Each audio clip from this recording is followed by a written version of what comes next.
Hey guys, what's up? This is Chris here, and if you follow the channel, you know I just like to go to the main spots and do the main things. I also like to do this because, hey, you might be on vacation to St. Louis and you're not sure if you want to do this or if you want to do that. So follow along and follow this video, and I'll give you a guide to Riverboat STL. And hey guys, I strongly recommend doing this. But hey, stick around to the end of the video so you can see and know what to expect. I brought my daughter along, she's 12. Hey, she still comes with me. She might not be smiling all the time about it, but she likes checking out the spots. So today we're at Gateway Arch Riverboats for their riverboat cruises, and they really are some of the best views of the Gateway Arch and the riverboat. And they have so many different options. They have like the Catch the Blues, where they have a blues cruise. They have music at the dock where they listen to live bands down here, which will be cool. They have where you could have a dinner cruise, where you literally eat dinner on the cruise at like twilight. They also have one which they have a brunch cruise. They have just all kinds of different options. So just come down here and check it out. I was on the Tom Sawyer, which is an hour-long riverboat cruise, and it actually shows you like the docks, and it talks about the barges and some of the history. It's like 3 stories long, so it has 3 different layers of its deck, and then it also has an indoor area that actually serves like food and everything. So that's good. You could have snacks. Or if it's a hot day, it is air conditioned, which hey is nice because I didn't realize that at first. You don't go too fast, so you don't feel too seasick, so it should be good for anybody. And I always say if you're going somewhere, you know, check out the scenic areas. Learn some of the history. Don't just go there, go to the downtown, enjoy the nightlife. Yeah, that's cool, but go to a museum, check out the river. And speaking of rivers, the Mississippi River. Are you joking? The mighty Mississippi, which was a big part of the expansion westward, which was huge for like early America and also huge for Native American populations and literally anybody who lived on this country. It's the longest river in the country, and it's got so much historical facts and different knowledge about it.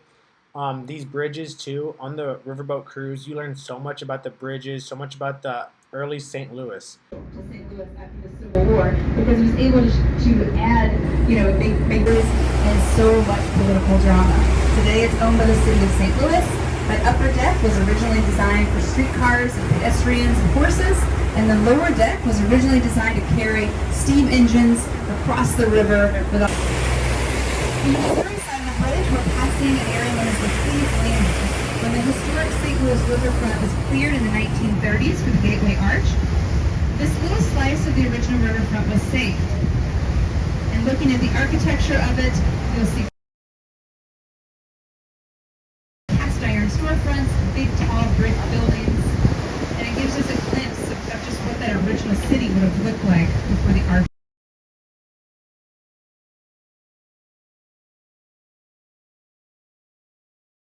Rose Arts industrial architecture, and that dirty appearance is because that thing spewed out so much coal smoke. It's coal smoke. The powerhouse provided electricity for St. Louis's famous 1904 World's Fair, which was held. Repairs to the wall took over 20 years to complete. And you may see lots of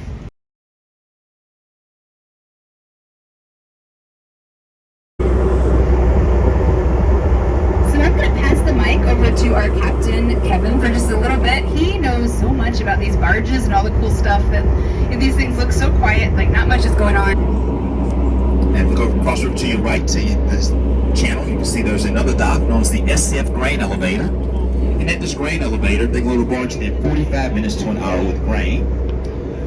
Today you can see there's 2 barges tied off here known as jumbo hopper barges. These are the most commonly used barges on rivers today. Each barge about 195 feet long to about 35 feet wide. When loaded, they carry about 1,500 tons of cargo, or 5 times their own weight. And then one barge to our right has one end sitting higher than the next. Looks like the barge is sinking. This is the safest way to load and unload the barges. You have to start from one end, and you work your way up to the next end. If you start in the center, a lot of pressure goes to the center of the barge, cracking and eventually sinking.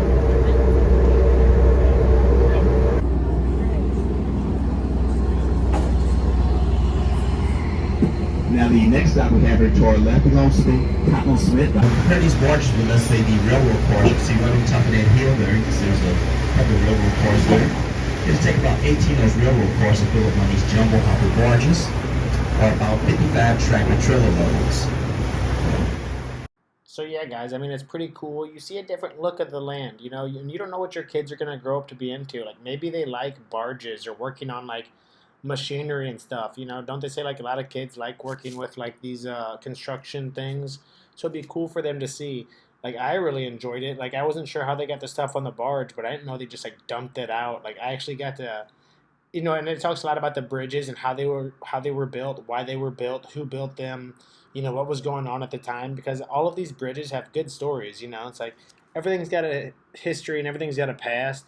And just watching, this is what I would call like the working St. Louis, watching the working side of St. Louis, like on the barges, on the docks, watching this iron ore get deposited, looking at the old St. Louis buildings.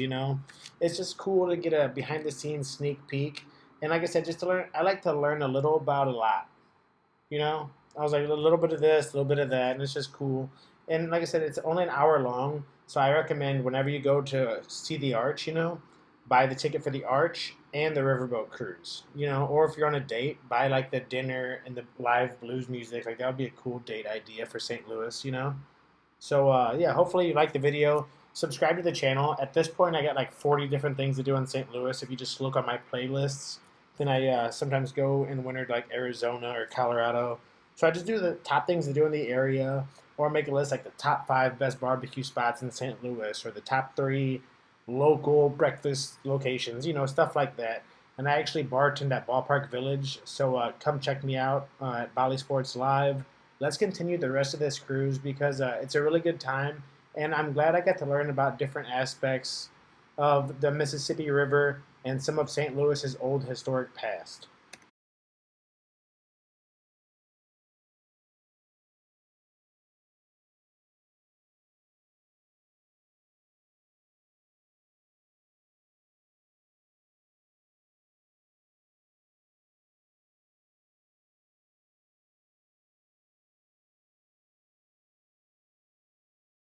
Six feet long and about 55 feet wide.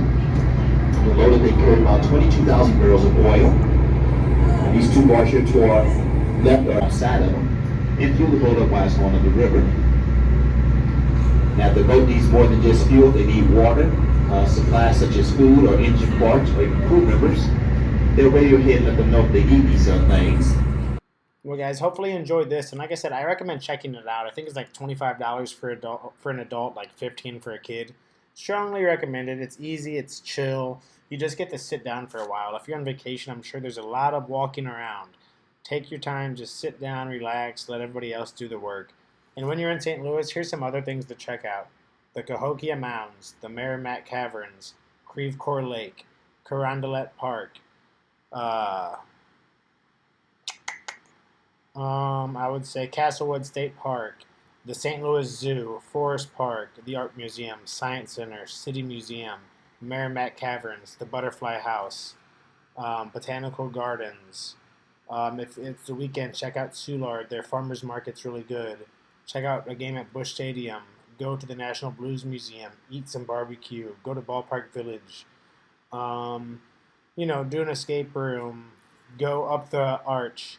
Go on a helicopter tour. What else we got for you? Go to the casino. If it's late at night and you're an adult, go east side. That's what we call going to Pops or the different clubs at nighttime. There's just a few things to do. But let's keep going with the pictures. Get your photo taken. It's a good photo opportunity to make a life-lasting memory. I'm big into photos. That's also why I do these videos, is so my daughter and I can look back on them. But yeah, check it out. And even if you don't want to do the cruise, I wouldn't mind coming to this little bar up here and just grabbing a drink, listening to some live music and just chilling on the water.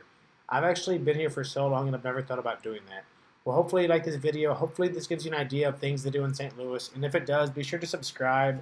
I'm new at this whole YouTube thing, but I really do just want to help people get the most out of their vacation. We work enough, so it's like whenever you do have free time, I want to make that easier for you.